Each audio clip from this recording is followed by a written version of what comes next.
अब इसको हम मैथमेटिकली करेंगे। मैथमेटिकली मैं आपको दोबारा बताऊंगी कि अब क्या था डिविजिबिलिटी की डेफिनेशन कि let A B belongs to G, दो इंटीजर्स जी से बिलोंग करते हैं, the set of integers, then B is said to be the divisible by A. B को हम कहेंगे कि वो डिविजिबल है ए पे, कि ए जैसे क्वेश्चन की बात हुई not equal to zero if there exist an integer C belongs to ji such that B is equal to A C, यानी कि बी को हम एक्सप्रेस कर सकते हैं as a product of two integers. A is called the factor of B and B is called multiple of A। इसकी example अब हम कैसे करेंगे, जैसे अब देखिए कोई भी इंटीजर ले लें, जैसे 4 डिवाइड्स 12, 4 डिवाइड्स 12। नंबर थ्योरी में हम इस तरह अब 4 इज़ नॉट इक्वल टू 0, 4 जो है वो 12 को डिवाइड करता है। इससे पहले हम लिखते थे 12/4, इससे पहले हम ये लिखते थे, लेकिन अब हम ऐसे नहीं लिखेंगे, ठीक है। अब नंबर थ्योरी में हम ऐसे लिखेंगे 4 डिवाइड्स 12। इसका मतलब ये है कि ये 4 और 12 किससे बिलोंग कर रहे हैं, ये जी से बिलोंग कर रहे हैं।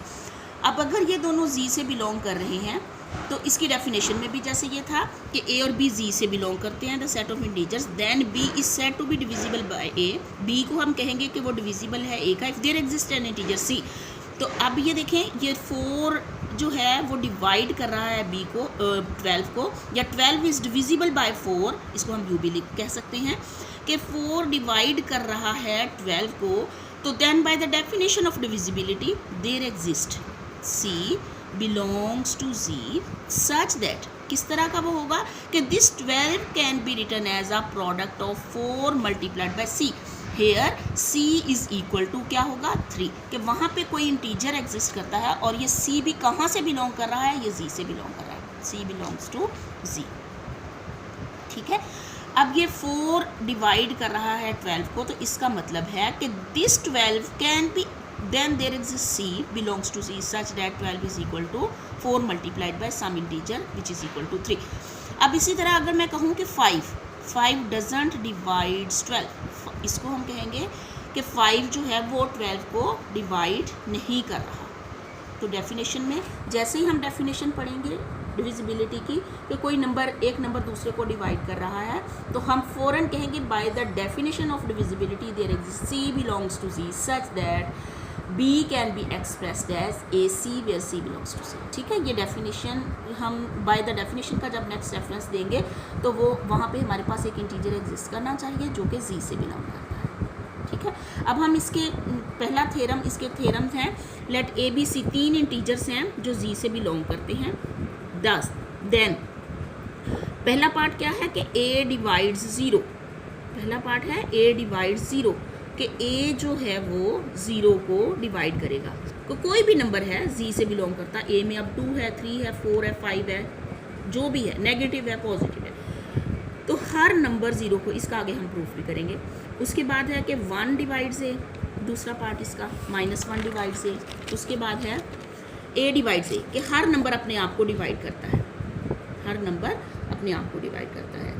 फोर्थ पार्ट है कि अगर ए बी को डिवाइड करता है और बी ए को डिवाइड करता है, then a is equal to b, कि ये अगर हमारे पास ए एक नंबर दूसरे को डिवाइड कर रहा है और वो दूसरा भी पहले को डिवाइड कर रहा है, तो फिर हम कहेंगे वो एक दूसरे के इक्वल है या प्लस माइनस बी के इक्वल है, a is equal to plus minus b. उसके बाद इसका फिफ्थ पार्ट है कि अगर ए बी को डिवाइड कर रहा है और बी सी को डिवाइड कर रहा है, देन ए डिवाइड्स सी, ठीक है।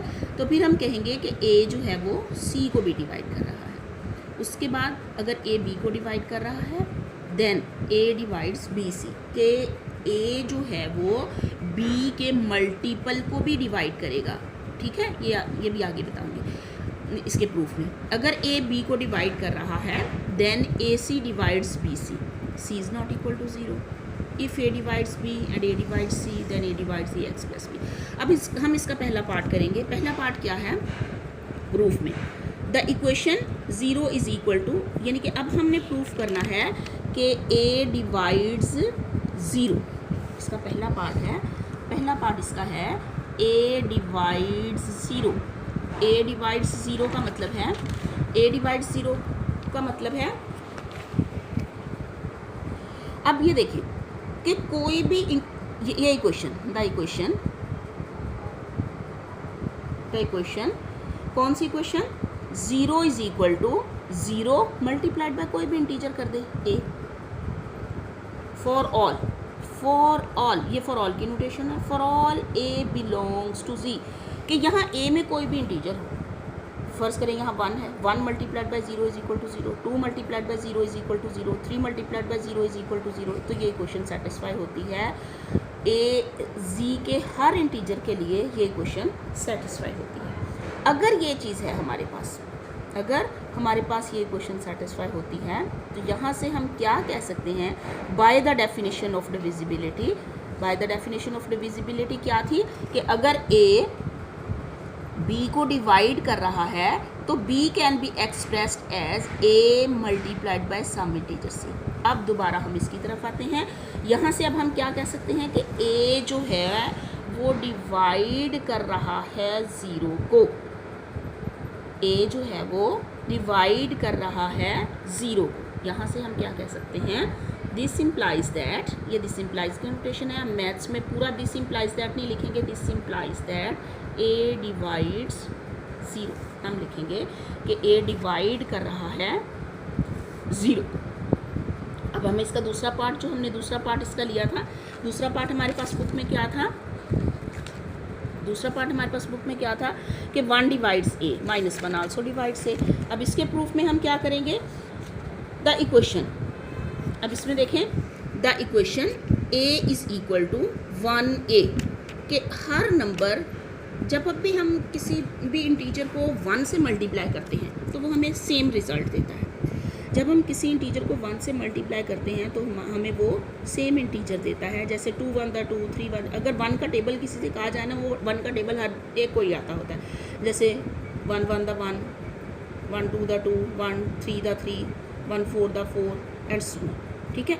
हर इंटीजर, वैसे भी अगर देखें तो ये 1 जो है, ये 1 इज़ मल्टीप्लिकेटिव आइडेंटिटी, कि ये ऐसा इंटीजर है मल्टीप्लिकेटिव आइडेंटिटी, इसको हम मल्टीप्लिकेटिव आइडेंटिटी बोलते हैं।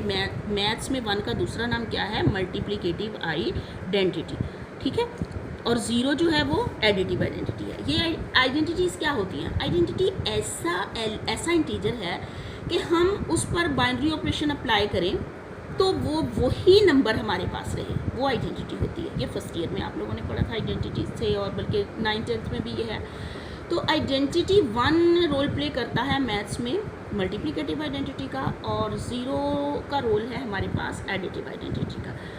तो मैथ्स में मैं तो बल्कि मैथ्स में ये 1 और 0 को 1 और 0 नहीं बोलती, बल्कि मल्टीप्लिकेटिव आइडेंटिटी और एडिटिव आइडेंटिटी बोलती हूँ, कि मैथ्स में 0 और 1 का नाम एडिटिव आइडेंटिटी और मल्टीप्लिकेटिव आइडेंटिटी है। अब इसमें देखें इसके प्रूफ में अब हम ये देखें, इसको हमने प्रूफ करना है, इसके सेकंड पार्ट को। सेकंड पार्ट क्या है, सेकंड पार्ट हमारे पास था कि ए डिवाइड से, सेकंड पार्ट है हमारे पास ए डिवाइड से, कि हर नंबर अपने आप को डिवाइड करता है। अब bye the definition of divisibility हम इनको, अगर हम इनको एक्सप्रेस कर दें एक इक्वेशन की फॉर्म में, इसको इक्वेशन की फॉर्म में कैसे लिखेंगे कि दिस ए, अगर ए को डिवाइड कर रहा है, then there exist, by the definition of divisibility, there exist C, जो कि हमारे पास 1 है, belongs to C such that, वो किस तरह का होगा कि A is equal to 1 multiplied by A. तो वो जो सी है वो हमारे पास रोल प्ले कर रहा है, वो 1 हमारे पास रोल प्ले कर रहा है सी का। तो ये हमारे पास हो गया a is equal to 1 multiplied by A. यहाँ से हम by the definition of divisibility क्या लिख सकते हैं कि a जो है वो a को डिवाइड कर रहा है, ठीक है। और इसी तरह -1 भी, अगर हमारे पास a को डिवाइड कर रहा है, इसी तरह अगर हम नेगेटिव से लें कि ये a जो है, a can be expressed as -1 into -a, तो यहाँ से भी हम क्या कह सकते हैं कि -1 जो है वो भी डिवाइड कर रहा है a को, और a भी डिवाइड कर रहा है, -a भी डिवाइड कर रहा है a को। क्लियर। उसके बाद इसका थर्ड पार्ट हमारे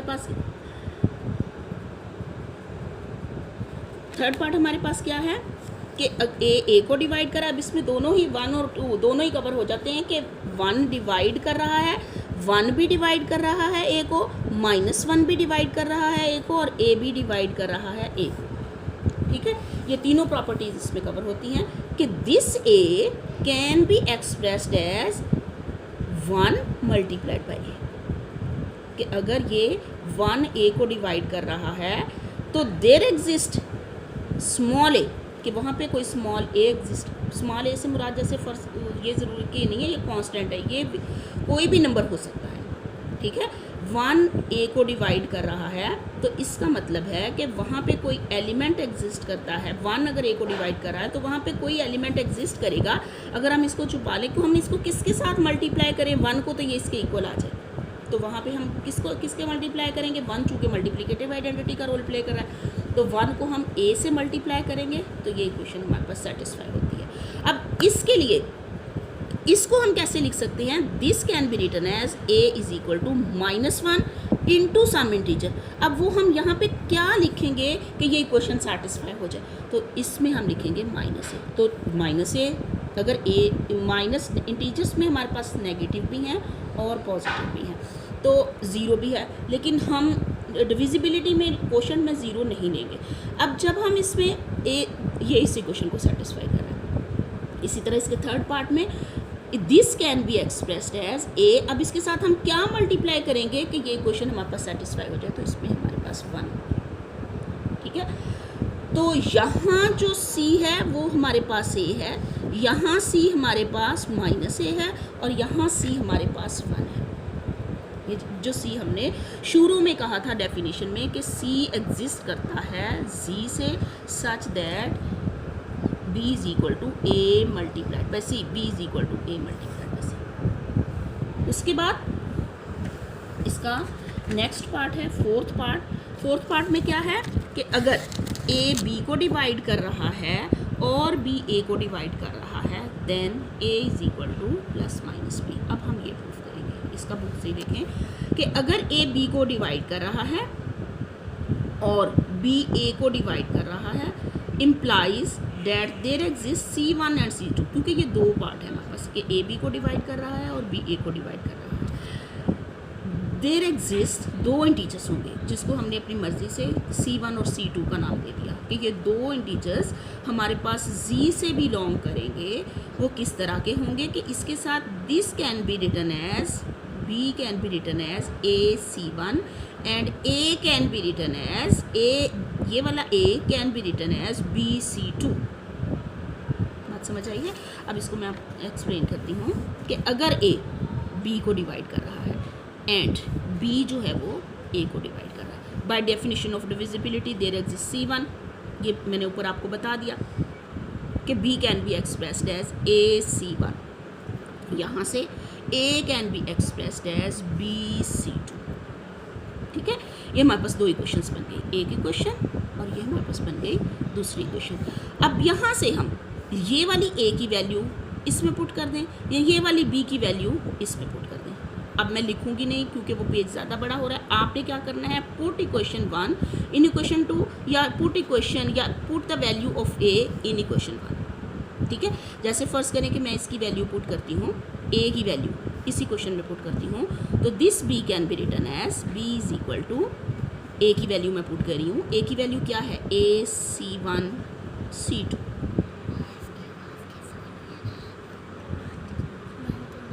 A की वैल्यू पुट कर रही हूँ B है, B इज इक्वल टू, इसमें ये B आ गया, A की वैल्यू में पुट कर रही हूँ B C1 B C2, ये B C2 और ये C1 ऑलरेडी इसका है। A की जगह पे मैंने क्या लिख दिया, B C2 A की जगह पे क्या लिख दिया, B C2। अब ये देखें B is equal to B और C1 C2, ये चीज़ हमारे पास। अब हर इंटीजर अपने आप के इक्वल होता है, जैसे मैथ्स में कोई हमेशा हर इंटीजर, हम ये नहीं कह सकते कि 2 3 के इक्वल होगा, 2 इज़ नॉट इक्वल टू 3, 2 हमेशा 2 के इक्वल होगा, 3 हमेशा 3 के इक्वल होगा, 3 कभी 4 के इक्वल नहीं हो सकता।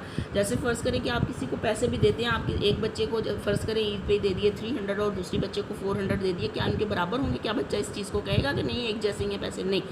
इंटीजर्स में भी कि हर नंबर अपने आप के ही इक्वल होता है, किसी दूसरे नंबर के वो इक्वल नहीं होता। अब ये दोनों नंबर सेम है, ये आपस में इक्वल है, लेकिन उनके साथ एक और टर्म भी मल्टीप्लाई हो रही है। अब दो नंबर्स आपस में बराबर हैं लेकिन दो इंटीजर्स का प्रोडक्ट भी एक दूसरे से मल्टीप्लाई हो रहा है तो वो फिर भी वो बराबर ही रहते हैं। इसका मतलब है ये C1 C2 आइडेंटिटी का रोल प्ले कर रहा है। C1 C2 क्या कर रहा है, किसका रोल प्ले कर रहा है, ये हमारे पास आइडेंटिटी का रोल प्ले कर रहा है। अब ये C1, ये दोनों नंबर तो आपस में बराबर होंगे, इसका मतलब है इनको ना भी आपस में मल्टीप्लाई करवाएं तो ना भी इसको मल्टीप्लाई करवाएं तो ये बराबर रहेंगे। हम क्या करेंगे फिर, हम ये C1 और C2 क्या होंगे, इसका मतलब है कि ये 1 होंगे। अगर ये दोनों आपस में बराबर हैं, वैसे भी बराबर हैं, मल्टीप्लाई करें भी तो बराबर हैं, तो इसका मतलब है ये क्या होगी, तो दिस इम्प्लाइज दैट ये C1 और C2 का प्रोडक्ट जो है वो 1 के इक्वल होगा।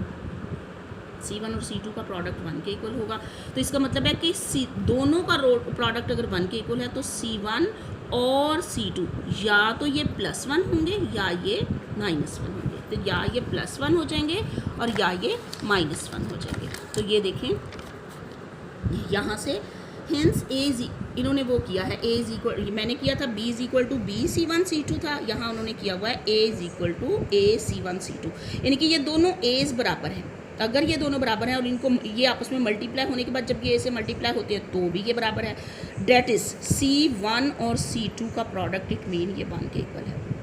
This is possible only if C1 और C2 या तो ये प्लस के इक्वल हैं या -1 के इक्वल हैं दोनों, and therefore A is equal to +-B। तो यहाँ से हम ये कह देंगे कि A जो है वो +-B के इक्वल है। उसके बाद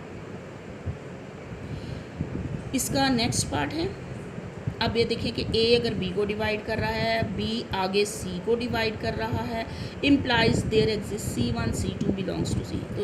तो इसके बाद इन्होंने कहा है कि अगर A B को डिवाइड कर रहा है और B C को डिवाइड कर रहा है, दिस इम्प्लाइज दैट वहाँ पे दो इंटीजर C1 C2 एग्जिस्ट करेंगे सच दैट अब A अगर B को डिवाइड कर रहा है और B C को डिवाइड कर रहा है, तो इसमें आए ज़रा कि A अगर B को डिवाइड कर रहा है एंड B अगर C को डिवाइड कर रहा है, तो by the definition of divisibility this B can be expressed as a product of B can be expressed as a product of A C1।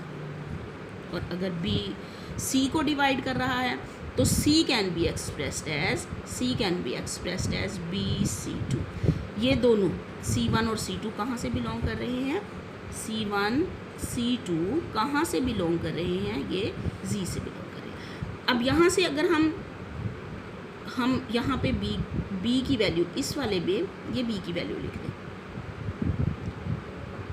इस B में इसको फर्स्ट करें इक्वेशन 2 कह दें और इसको इक्वेशन 1 कह दें।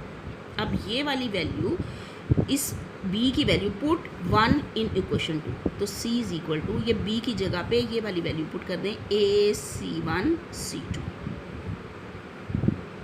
अब यहाँ से ये C1 C2 अगर Z से बिलोंग करता है, जैसे फर्स्ट करें कि एक C1 2 है और C2 जो है वो 3 है, तो ये अगेन एक इंटीजर बनता है, ये भी Z से बिलोंग करेगा। अगर 2 Z से बिलोंग कर रहा है, 3 Z से बिलोंग कर रहा है, तो उनका प्रोडक्ट भी वो एक और इंटीजर आ जाएगा, उसको हम फर्स्ट करें C3 का नाम दे दें। अगर इन दोनों को हम C3 का नाम दे दें तो C can be written as A C3। तो ये फिर वही कांस्टेंट टर्म वो Z से बिलोंग कर जाएगा, तो ये फिर वही टर्म आ जाएगी कि C can be expressed as a product of A and C3, कि C can be expressed as A C3। इसका क्या मतलब हुआ, यहाँ से हम by the definition of divisibility जो हमने बहुत पहले लिखा था कि B can be expressed as A C, तो A डिवाइड्स B, यहाँ से हम क्या सकते हैं A डिवाइड्स B। इसी तरह अगर हम यहाँ पे आएँ C is equal to A C3, तो by the definition of divisibility we can write it as A divides C। तो यही चीज़ हमने प्रूव करनी थी कि अगर A B को डिवाइड कर रहा है और B C को डिवाइड कर रहा है, this implies that A divides C। तो यहाँ पे हम ये कह सकते हैं कि A जो है वो C को डिवाइड कर रहा है। तो अभी तक जो हमने पढ़ा है वो हमारे पास डिविजिबिलिटी के हमारे पास प्रॉपर्टीज़ कह लें, छोटे छोटे थ्योरम कह लें, तो ये चीज़ें आपको मैथमेटिकली भी इसको एग्ज़ाम्पल देखें। जैसे फ़र्ज़ करें कि 4 जो है वो 12 को डिवाइड कर रहा है और इसके अलावा ये 12 जो है वो फर्ज करें 24 को डिवाइड कर रहा है। अब इसकी एग्जांपल्स यही है कि 4 12 को डिवाइड कर रहा है और 12 जो है वो 24 को डिवाइड कर रहा है। तो ये वही चीज़ कि अगर ए बी को डिवाइड कर रहा है और बी सी को डिवाइड कर रहा है तो ये बी हम ख़त्म कर सकते हैं कि ए जो है वो सी को डिवाइड करेगा। बिल्कुल इसी तरह न्यूमेरिकली भी देखें कि अगर 4 12 को डिवाइड कर रहा है और 12 आगे 24 को डिवाइड कर रहा है तो यहाँ से हम मैथमेटिकली क्या कह सकते हैं, दिस इम्प्लाइज दैट 4 डिवाइड्स 24।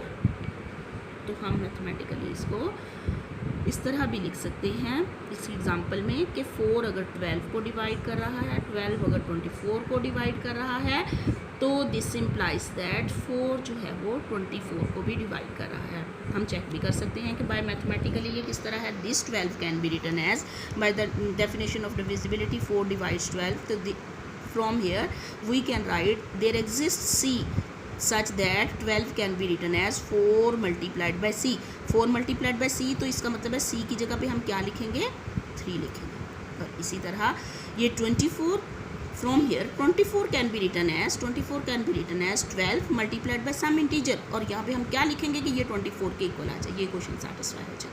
तो 12 multiplied by 2 बाय द इसको हम किस तरह मैथमेटिकली लिख सकेंगे इक्वेशन की फॉर्म में कि this 24 can be written as a product of 4 and some integer C where C belongs to C। तो हम लिखेंगे 24 कैन बी रिटन एज 4 को हम यहाँ पे क्या लिखेंगे, हम 4 को किसके साथ मल्टीप्लाई करेंगे कि 24 आ जाए। हाँ जी, तो 4 हमारे पास ये किसके इक्वल हो जाएगा, 6 के इक्वल। 6 4 द 24, यहाँ पे हम क्या लिख देंगे, 6 लिख देंगे। तो ये मैथमेटिकली भी न्यूमेरिकली भी ये चीज़ एग्जांपल से भी प्रूफ हो गई कि अगर एक इंटीजर दूसरे को डिवाइड कर रहा है, दूसरा तीसरे को डिवाइड कर रहा है, तो इसका मतलब है कि पहला जो है वो तीसरे को डिवाइड करेगा। इसके बाद अगला पार्ट है, अगला इसका पार्ट है, इसका अगला पार्ट है कि अगर ए बी को डिवाइड कर रहा है then A C divides B C and C is not equal to सी।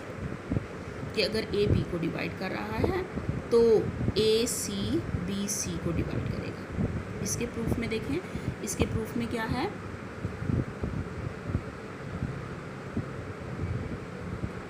हाँ जी, इसके प्रूफ में देखें कि अगर since A divides B there exists D belongs to C such that B can be expressed as AD। ठीक है कि अगर A B को डिवाइड कर रहा है तो कोई इंटीजर, अब यहाँ उन्होंने C ले लिया क्योंकि C इसमें ऑलरेडी इन्वॉल्व है तो हमने D ले लिया, D belongs to C such that कि वो किस तरह का होगा कि this B can be expressed as AD, this B can be expressed as AD। That is अब इसी को हमने C से, इस इक्वेशन को हमने C से मल्टीप्लाई कर दिया। इस इक्वेशन को जब हमने C से मल्टीप्लाई किया तो ये हमारे पास क्या आ जाएगा, BC is equal to ADC। आगे देखिए, that is BC is equal to ADC which implies that A। अब यहाँ से हम ये कैसे कह सकते हैं कि A BC को डिवाइड कर रहा है, A जो है वो BC को डिवाइड कर रहा है। अब BC ADC के इक्वल है तो बाय द डेफिनेशन ये DC अगेन एक इंटीजर बन गया। अगर ये एक इंटीजर बन गया तो ये A जो है ये BC को डिवाइड करेगा विच इम्प्लाइज दैट, इससे हम क्या कह सकते हैं इस डेफिनेशन से, bye the definition of divisibility कि ये A जो है ये BC को डिवाइड करेगा। क्लियर कि ये A जो है ये BC को डिवाइड करेगा। ठीक है, इसी तरह इसका नेक्स्ट पार्ट, इसमें देखें अगेन अगर A B को डिवाइड कर रहा है implies that there exist C1 belongs to C such that B is equal to AC। फिर इसको C से मल्टीप्लाई कर दिया हमने जब हमने सी से मल्टीप्लाई किया b c is equal to A c c one, तो ये हमारे पास हो गया b c is equal to A c c one. This shows that, अब यहाँ पे हमने ये सी वन जी से बिलोंग करवा दिया, तो ये हमने कहा कि ये ए सी जो है ये बी सी को डिवाइड करेगा। ए सी डिवाइड्स बी सी, ये सी है, A C divides B C, then C is not equal to C. तो जब सी जो है वो